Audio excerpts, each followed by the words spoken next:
سلام دوستان، امیدوارم هر جا که هستید حالتون خوب باشه.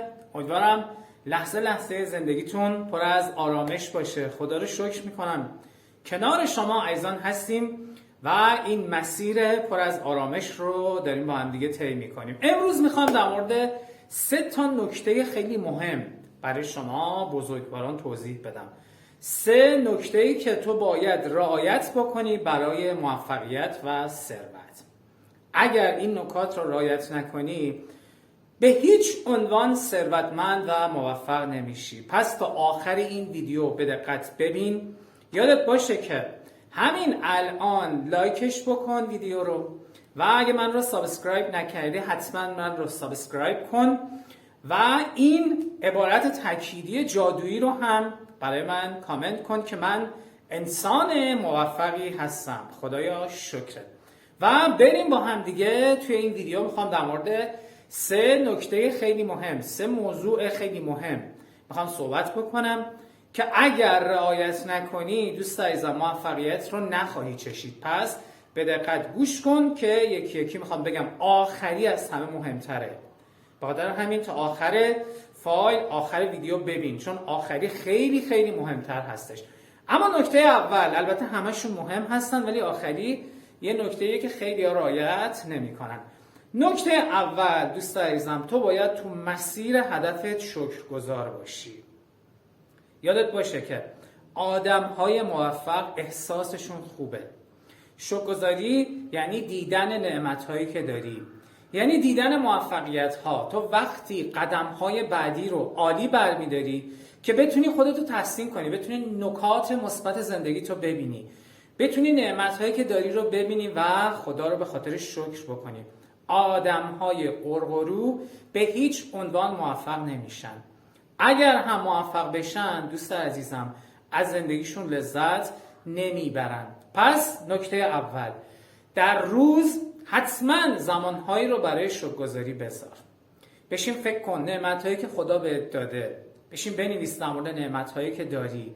صبح، بعد از ظهر، شب، زمانهای مختلف رو بذار و در روز بارها و بارها خدا رو به خاطر نعمت‌هایی که داری شکر بکن.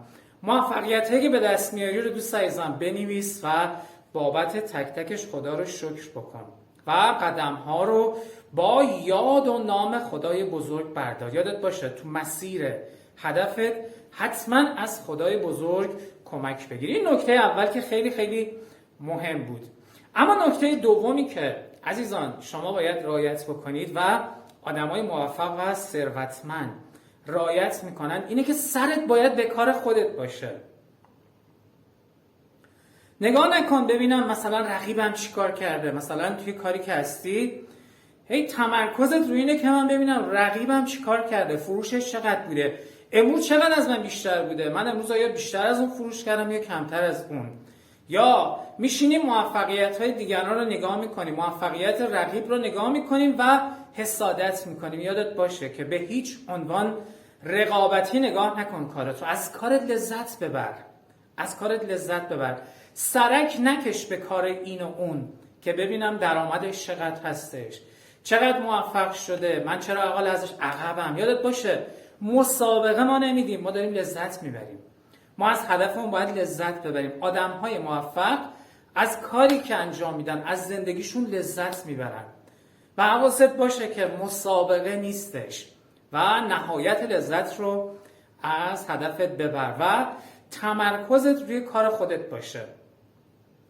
به هیچ عنوان در مورد رقیبت صحبت نکن، بدگویی نکن، مگر اینکه بخوای تحسینش بکنی، مگر اینکه بخوای ازش ایده بگیری. مثلا یک آدم موفق هستش توی کار خودت، مثلا نمیدونم تو چه کاری هستی و تو میای در موردش غیبت وقتی میکنی، وقتی بدش رو میگی، وقتی داری خودت رو مقایسه میکنی با دیگری، دوست عزیزم احساس عزت نفست کمرنگ و کمرنگتر میشه.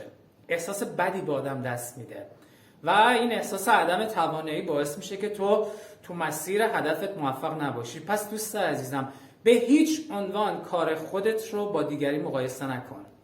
یه ذره از دیروزت بهتر باش. به جای اینکه خودت رو با دیگران مقایسه کنی، سعی کن تمرکزت روی کار خودت باشه. نسبت به دیروزت یه ذره بهتر باش. تو وقتی یک ذره نسبت به دیروزت بهتر باشی، مطمئن باش همین یه ذره ها که جمع بشه حجم عظیمی از اتفاقات عالی و موفقیت رو به زندگی تو میاره. پس به هیچ عنوان دوست عزیزم به کار دیگران سرک نکش. تمرکزت رو 100% روی کار خودت بذار و کافیه که یک ذره از دیروزت بهتر باشی و مطمئن باش همین یه ذره ها موفقیت‌های بزرگ و ثروت‌های بزرگی رو برای تو برمقام میاره. اما نکته سوم و بسیار بسیار مهمی که من می‌خواستم در موردش با تو صحبت بکنم اینه که دوست عزیزم در مورد هدف‌ها و برنامه‌ها با هیچ کس صحبت نکن. خیلی موضوع مهمیه عزیزان. آدم‌هایی که ضعیف هستن، آدم‌هایی که عزت نفس ندارن، آدم‌هایی که خلأ دارن، تو اگر از درونت احساس خلأ داشته باشی دوست داری بری هی خودنمایی بکنی. دقت کردید آدم‌هایی که خلأ دارن همیشه میرن و حرفای گنده گنده میزنن، اما تو عمل نگاه میکنی میبینی نه بابا اینا اصلا به هیچ جا که نرسیدن، هیچی، همش هم دارن پسرفت میکنن، هر روز شرایط زندگیشون داره بد و بد و بدتر میشه. دوست عزیزم یادت باشه آدم‌های موفق، اون آدمایی که موفقن، اون آدمایی که عزت نفس دارن، اون آدمایی که رو خودشون کار کردن، آدم‌های قدرتمند و موفق به هیچ عنوان ادعاشون نمیشه. پس ادعا نکن، هیچ وقت ادعا نکن که من میخوام این کار رو انجام بدم، هنوز خونه نخریده. من باور کنید عزیزان اگه بخوام برای شما مثال بزنم هزاران مثال میتونم بزنم از کسایی که مشورت دادم، طرف هنوز خونه نخریده میره تو بوق و کرنا میکنه که آره من سال بعد این موقع حتما هدفم اینه که بخوام خونه بخرم. طرف دوچرخه هم نداره میره داد و بیداد میکنه که آره حالا بیاید ببینید من سال بعد این موقع ماشین شاسی میخوام بخرم.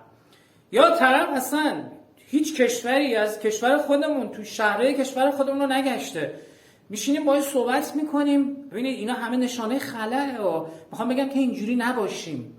آرزوهایی که هنوز تیک نزدی رو فریاد نزن دوست عزیزم. طرف هنوز شهرهای خود کشورمون رو نگشته، میشینیم باهاش صحبت میکنیم، میگه که آره منو دیگه شما دیگه نمیبینید دیگه، سال بعد من دیگه تو ایتالیا هم. سال بعد من میخوام برم آمریکا، دیگه آخرین سالیه که من تو ایرانم. میخوام بهت بگم دوست عزیزم اگر یه همچین ویژگی داری تو موفق نمیشی. یادت باشه که درخت هر چقدر پربارتر باشه سر به زیرتره.